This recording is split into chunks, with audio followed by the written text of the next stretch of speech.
All right, so I'm making chicken and rice casserole. This is a very simple, very easy dish that I'm gonna show you my recipe here. And so simple to make, tastes great, and doesn't take very long. So it's just rice, chicken, sour cream, cream of chicken soup, and chicken broth mixed together with a little salt and pepper. That's it. And so I have started with having 3 cups of minute rice, dry minute rice, measured out, and I have it cooking on the stove now. And all you do is it's 1 cup of rice, 1 cup of water. That's the way that you actually make it. So for this recipe, I need 3 cups of water. I bring it to a boil, and then I turn it back to low. Add the 3 cups of dry rice, and I add 1 teaspoon of salt to the water, and it's just over here cooking. It's making. I'll show you that in just a second. This is what that looks like. It'll be done in just a few minutes. But then I had 2 pounds of boneless, skinless chicken breasts. I took those chicken breasts, I put them in a pot on the stove. I covered them with water. I added about half a teaspoon of salt and about a 1/4 teaspoon of pepper just to the water to season it. They boiled for about 20 minutes or so till they were done. And now I have them on the cutting board, and I will show you. I just started to slice them up, and that's where this recipe picks up. Here are the 3 chicken breasts that I boiled for about 20 minutes, and they're completely done. Obviously, I have just started to slice them when I wanted to make this video, so I just sliced them into chunks here.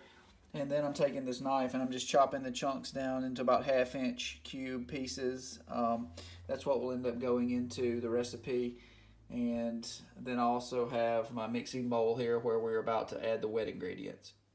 Here are the ingredients that make up the wet mixture. You have 8 ounces of sour cream. Any brand's fine. I've used them all, even the store brands. Swanson chicken broth, 1 can. This is a 14.5 ounce, I believe. Yep, 14.5 ounce. I use the whole can. And then a whole can of Campbell's cream of chicken soup. And so now we will add these all into our bowl and we'll mix them up. Start with the sour cream. It just was closest. You can start with anything, obviously.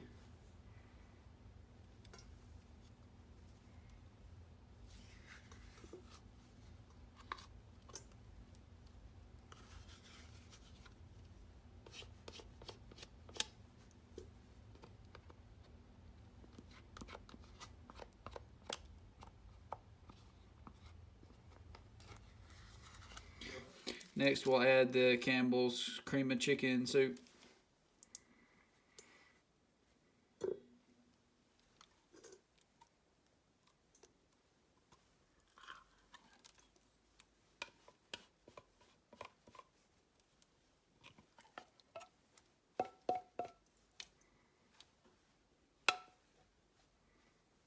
And then last, open the broth.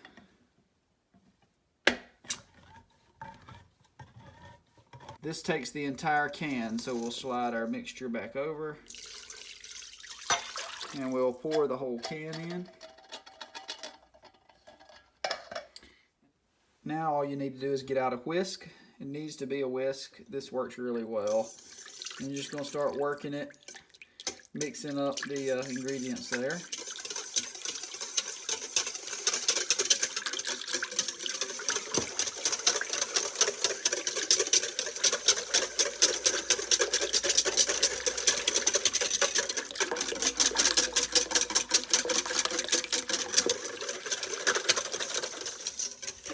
All right, that's good and mixed.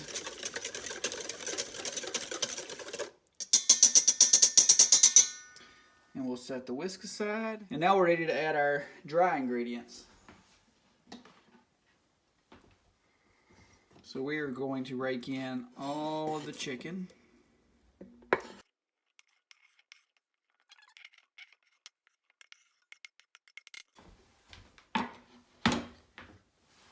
All right, so we can fold that in now.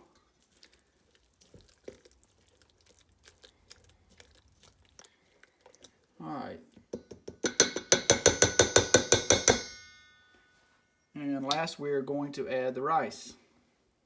All right, here's the rice that we cooked earlier, the 3 cups, and it makes double that when it's cooked. So this is probably 6 cups if I measured it.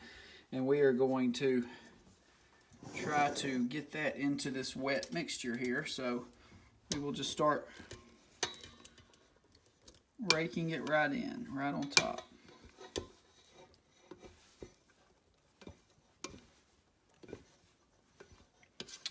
Still steaming and still hot.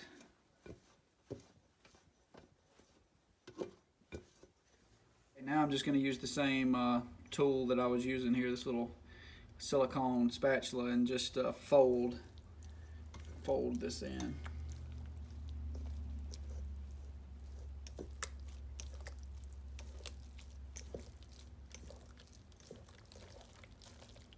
And you can immediately see start to thicken up.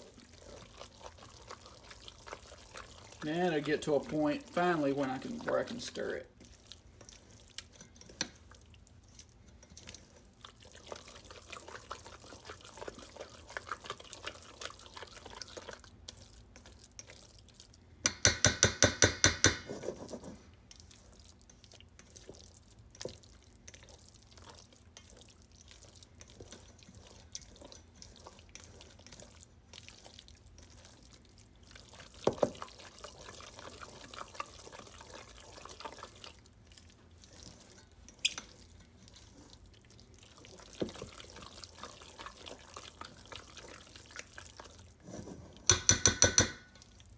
And that is the absolute perfect consistency for this chicken and rice dish. The last thing that we need to do is season this. So I'm going to taste a little bit.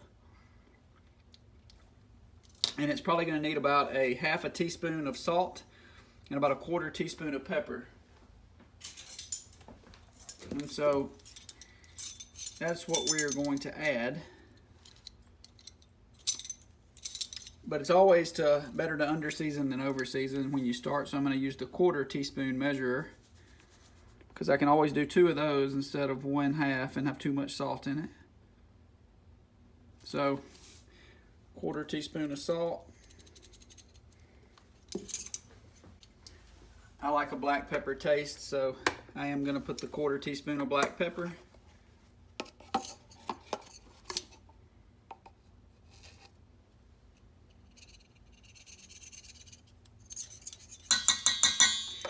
And now we're going to do the same thing again with our spatula, is work this salt and pepper in.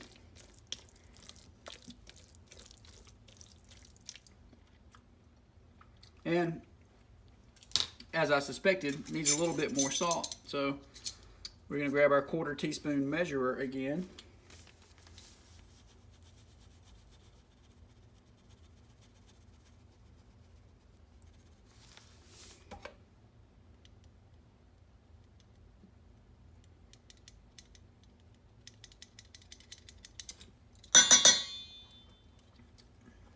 And I'm actually going to put a little bit more black pepper.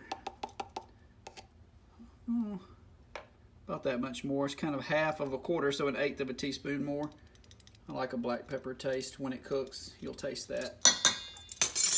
And we're going to work that in again. Sometimes the perception of a half a teaspoon of salt seems like a lot of salt, but this is a tremendously large casserole. We'll give this a go also, a little taste.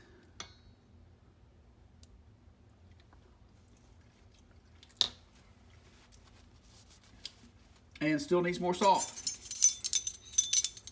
Surprised, but I'm going with another quarter. I can taste the black pepper now, which tastes perfect.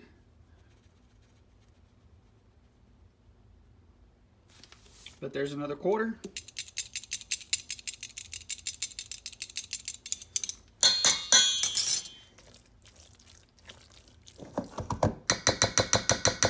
How about another taste? This stuff is so good too. You can eat it just like this. It's all cooked. But it's great when it's hot and bubbly and baked too. I just want to taste the rice. From a flavor profile, that puts it adequately seasoned. And if you have someone in your household that likes a little heavier hand of salt like I personally do, then this can be salted more. But you always can salt it when you put it on your plate to serve it. So that's what I would do. And if this was me making this for only me, I would maybe even add another little shake of salt. All right, so before I pour this up, here's one more update. I tried this 2 more times, and I just felt like it was undersalted. So I added another 1/4 teaspoon of salt. So it has 1 teaspoon of salt in here. And I still haven't stirred it. I just added it. Let's give it a taste test to make sure that salt and pepper is going to be right on the money.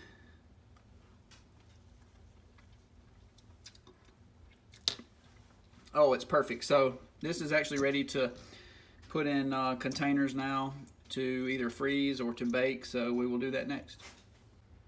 Okay, here are the pans that I use. This is the label. It's a 6-pack handy foil. These are called loaf pans, and you know, if we round that off, it's 8 inches by 4 inches by 2.5 deep. And put together, it's about 8 by 12. Like I said, the recipe makes a 9 by 13. This will fill these pans pretty close to the top. And I'm holding my bowl right off here to the side. We are going to start putting this in the pans, if I can keep them together. And just so I kind of get it evenly distributed, I like to do them 1 scoop at a time per pan, so that you don't fill 2 up and then realize you didn't have enough to fill the 3rd.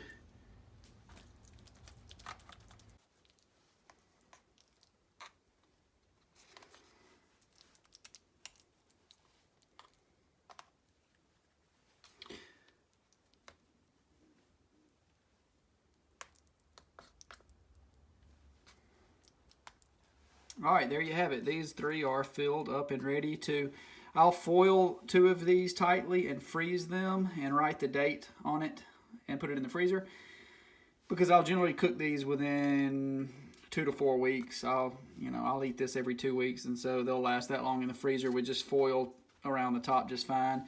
And then one I may bake now, and if you're going to bake it now, you're going to be at 375 for 30 to 45 minutes. You want it to be bubbly. And then what I like to do is, I think what's really good with this is a crispy rice top. I think it adds a lot of texture, especially when you serve this and dig into it with a spoon and put it on a plate, and it kind of gets mixed together.